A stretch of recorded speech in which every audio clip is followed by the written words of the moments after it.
Thanks for joining us for this Inside Ag special. I'm Hunter Funk. One of the purposes behind this franchise is to learn more about Idaho's ag industry. Speaking with farmers and ag producers, we've learned about their care for their employees, how agricultural commissions use novelty items to get people interested in what products they're putting onto their plates. And we've had a behind-the-scenes look at ag production for a crop or seed that will feed people across the world. Ag workers as a whole are incredibly important. I mean, we can't do what we do. Owyhee produce has long been a foundational part of Idaho's agricultural industry. Just like many other farms, it faces significant challenges, including labor shortages and the reliance on H-2A workers. Now, the farm is using social media to shed light on these issues and highlight the essential role farm workers play in feeding the nation. Brenda Rodriguez shares their story. Nestled in the heart of Parma, We grow 9, 10, sometimes 11 different crops. Owyhee produce has been a cornerstone of American agriculture for 4 generations. We grow asparagus, we grow beans, corn, mint, onions, watermelon, wheat, sugar beets. They've also grown a huge following on social media. I can certainly get a lot of beautiful views or shots from the farm that people would appreciate, but that's not the same as showing them the work. But for Shay, it's about going beyond those visuals There's lots of struggles. and shedding light on tough issues farmers face, like this one. I get the question all the time, why don't I hire Americans? Why do we bring H-2A workers to work on our farm here in Idaho and in Oregon? Labor has always been a challenge, especially, for the last 10 or 15 years. It's been incredibly hard to get the labor that's needed to get the work done.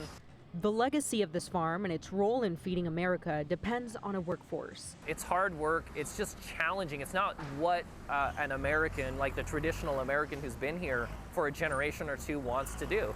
And so because that's the situation, people simply don't show. As a result, many farmers depend on the H-2A visa program, which allows U.S. employers to bring in non-immigrant foreign workers to fill temporary or seasonal agricultural jobs. The hard thing about an H-2A worker is the federal government gets to decide how many workers you get and when they show up. But that system doesn't always work out smoothly. Last week, our H-2A workers were supposed to be coming. It's time to plant. And there were some snafus at the border. These guys have been delayed by 7 days. That might be delayed by 2 weeks. And not planting on time affects everyone. Really affects our ability to produce the crops and be profitable as a business. That's where immigrant workers come in, like Angel and Eliana. We're here trying to provide food on the table. We're trying to provide food for everyone. Originally from a different country. Uno como migrante, pues uno viene aquí a trabajar para su familia, para pues echarle ganas para mantener a la familia en México y aquí también.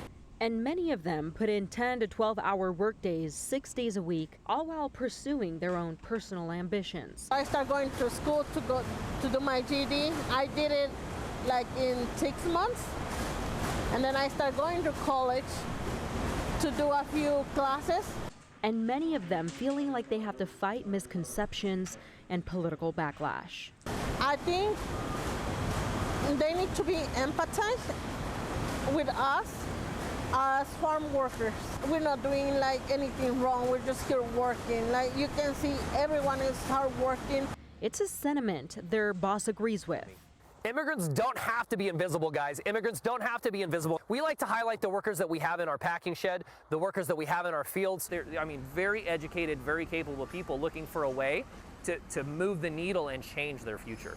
And one he hopes others understand that farm workers are vital to help feed the nation. This is changing lives while providing something that we have to have here in the United States, and that really gets missed. Brenda Rodriguez, Idaho's News Channel 7.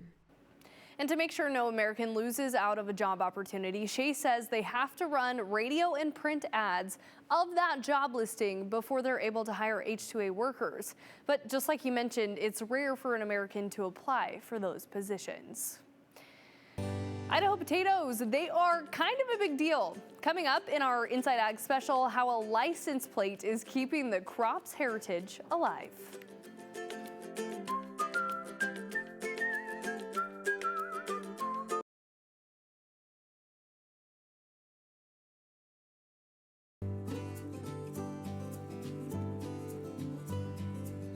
famous potatoes. We've seen it on billboards, bumper stickers, even hats, and it first started turning heads on your license plate.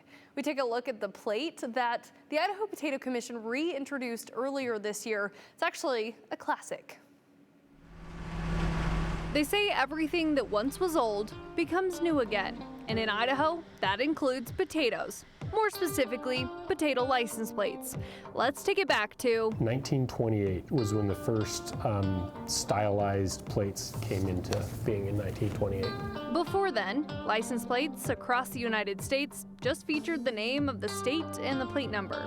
But Idaho paved the way for embracing what it's known for. Well, Idaho was the first one to have a plate that recognized like their main product, which is potatoes at the time. And the plate included a large potato image spanning the design, which received mixed public feedbacks. Mixed feedback at the time, but In the 1950s, that's when this one came out. a black and white design. And while no actual potato on this one, it still celebrated the state's commodity that was leading the nation in total production. Its popularity has kind of ebbed and flowed, but lately it's been very popular with people in Idaho. They're very proud of their potato heritage and the story that goes with it. Several decades later, the Idaho Potato Commission and legislators knew this spud had more mileage left. This is a bill that is being brought due to high demand. The legislature this year approved the vintage plates by an overwhelming combined vote of 99-1. Released in June, it's already a hot potato. So far they've sold, I think, a couple thousand or so, yeah. There's also another type of retro plate that's all white with teal lettering that's available. But a retro specialty plate comes with a bigger price tag. In addition to regular registration fees, the plates are $70 and the renewal fee is $50.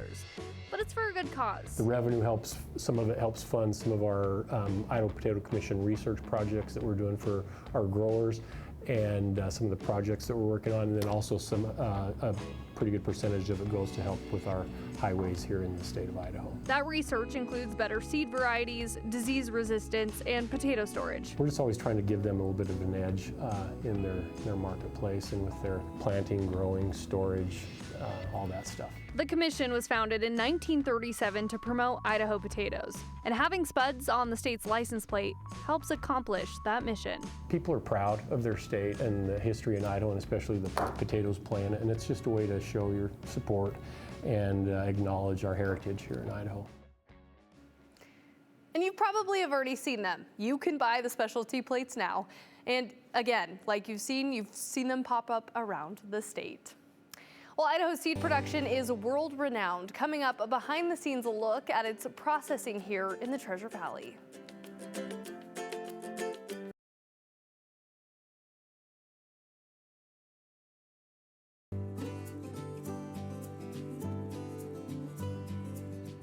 Did you know Canyon County is a global hub for seed production? And during the fall, harvest is in full swing.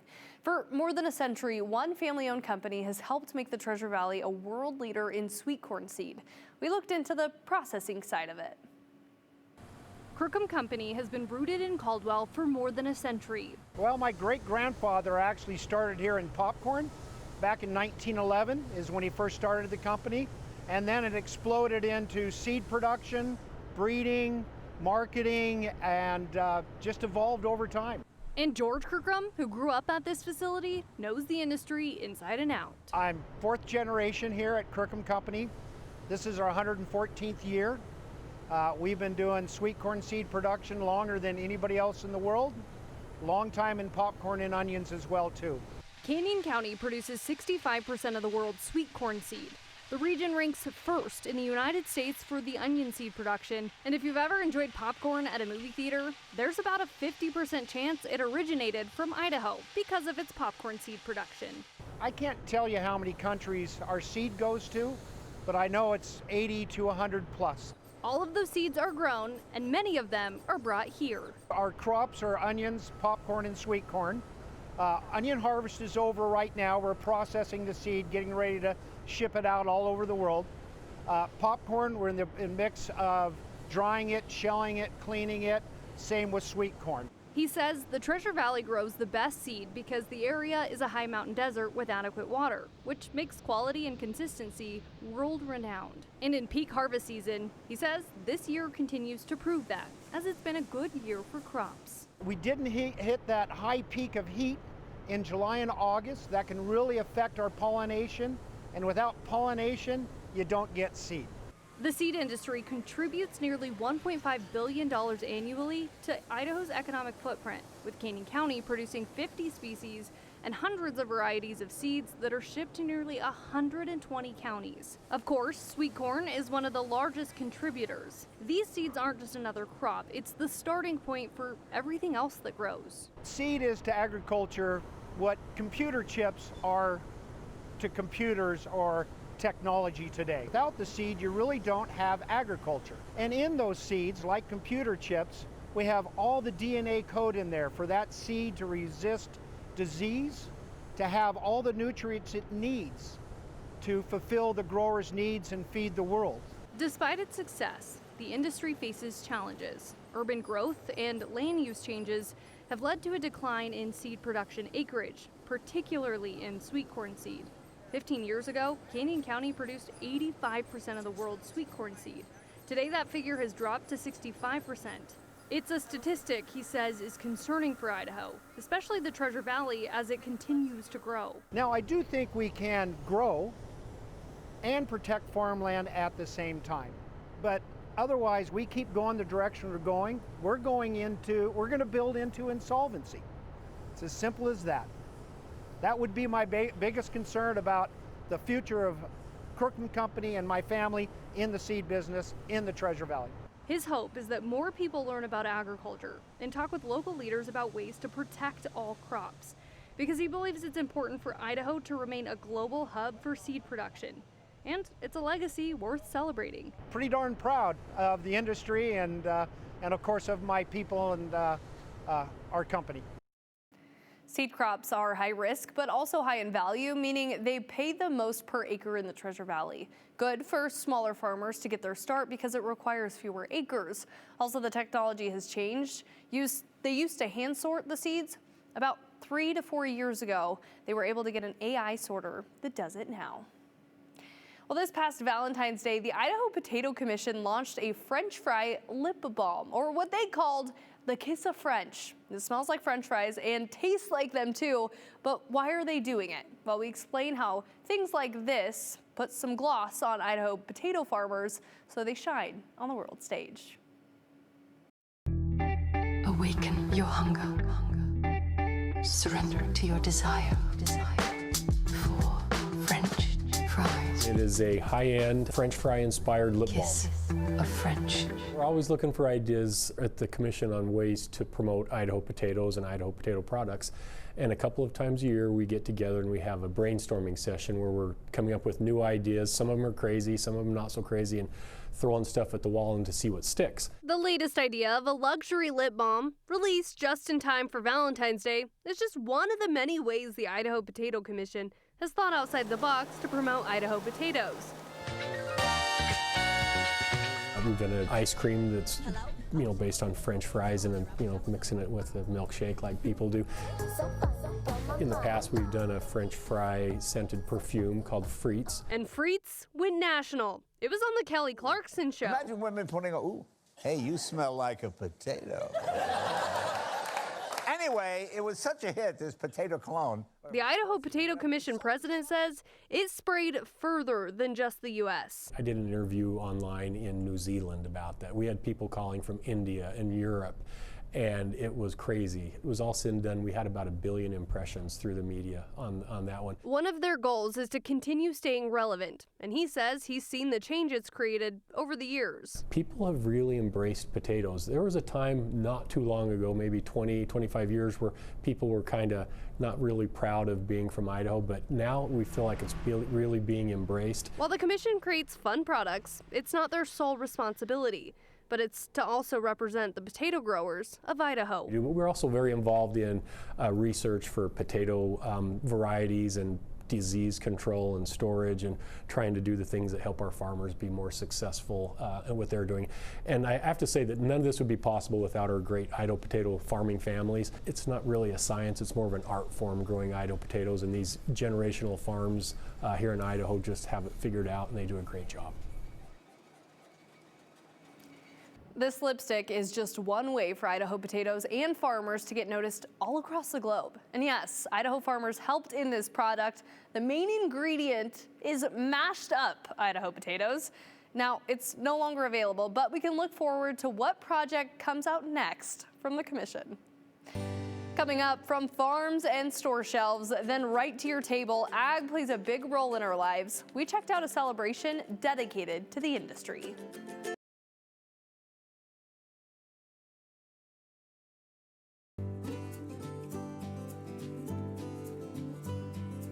Idaho feeds the world. Did you know nearly 90% of Idaho exporters are small businesses? 1 in 4 rows of barley and 1 in 5 rows of Idaho potatoes are exported. And that Idaho exports seed to more than 120 countries worldwide. Agriculture is important to not just Idaho, but clearly the world. This spring, we went to a celebration for Idaho Ag Day. Ask Idaho Governor Brad Little what today is. Read my proclamation. Okay, it's a bit long, but to give you the cliff notes, it says Idaho agriculture contributes more than $10.8 billion to the state economy, has the 5th largest agricultural economy in the United States, with 23,000 farms and ranches producing more than 185 different commodities, and Idaho impacts the international food supply, making the state crucial in feeding the world. Go to the very end, and that's where Governor Little proclaims March 18th as Idaho Agriculture Day. There are a lot of people that have moved to Idaho that just don't realize how big agriculture is. It's a celebration. And more than 15 different commodity groups filled the rotunda, giving legislators and the public a chance to learn more about Idaho agriculture and the significance it has in our state. Ag is the lifeblood of Idaho.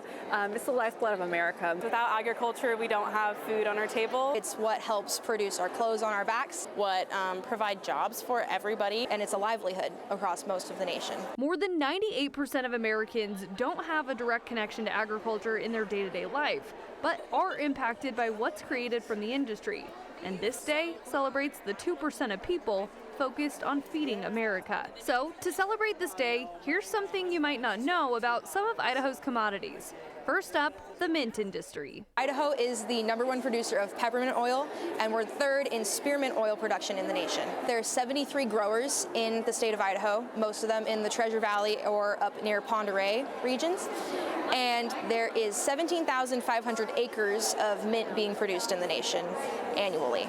Next, the Honey and Bee Association, where there's 140 colonies thriving in Idaho. A lot of people, the first thing they think about bees is the honey. And as though honey is very important and enjoyable, it also is the backbone for a lot of our plant commodities as it pollinates plants all around. Bees help pollinate anything from alfalfa to the cloves and cucumbers that we find in our gardens. So it is a key staple for agriculture, not only in Idaho, but across our nation. Of course, you can't forget the Idaho Beef Council, where livestock production by value is Idaho's #1 agriculture sector. Our biggest initiative right now is teaching the people in Idaho about the cattle ranchers that raise the delicious and nutritious steak on their plate. And the Cattle Association, Idaho's voice in the beef community since 1915. We represent more than 6,000 ranching families in the state, and I contribute almost $3 billion to the state economy. Idaho was built on agriculture. The roots, the values, the qualities, the contribution is just so important, and we want to make sure that our Idahoans have access to the information and that we're well represented for all walks of life. Now, the hope from all of these commodities is that people understand the impact ag has on our economy and the impact across the globe, and that you celebrate the day by learning something new about agriculture. Mark this in your calendars. The next Idaho Ag Day will be celebrated March 24th, 2026. And maybe that means you go say hi to a farmer. Maybe you book a tour with one of them to learn more about their operations. Whatever you do, try to celebrate your Idaho farmers. Well, do you have a story about an issue facing Idaho farmers? Maybe you are a farmer facing this, or maybe you're a local student making a difference in the ag community.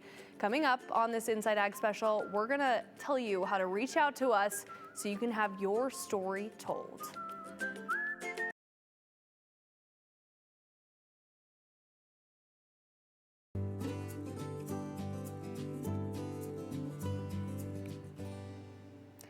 I just want to say thank you for joining us for today's Inside Ag special. You can find more of our stories at ktvb.com under the Inside Ag tab. There you can see all of the stories we continue to cover and have covered already. Now, do you have a story that you want out there? Be sure to send us your story idea. That's at insideag@ktvb.com. One more time, you can send it to insideag@ktvb.com, or you can text us at 208-321-5614. Again, that's 208-321-5614. Let's get that Idaho ag community celebrated and listen to and continue to keep telling those stories. Again, thank you for watching. We'll see you a little later.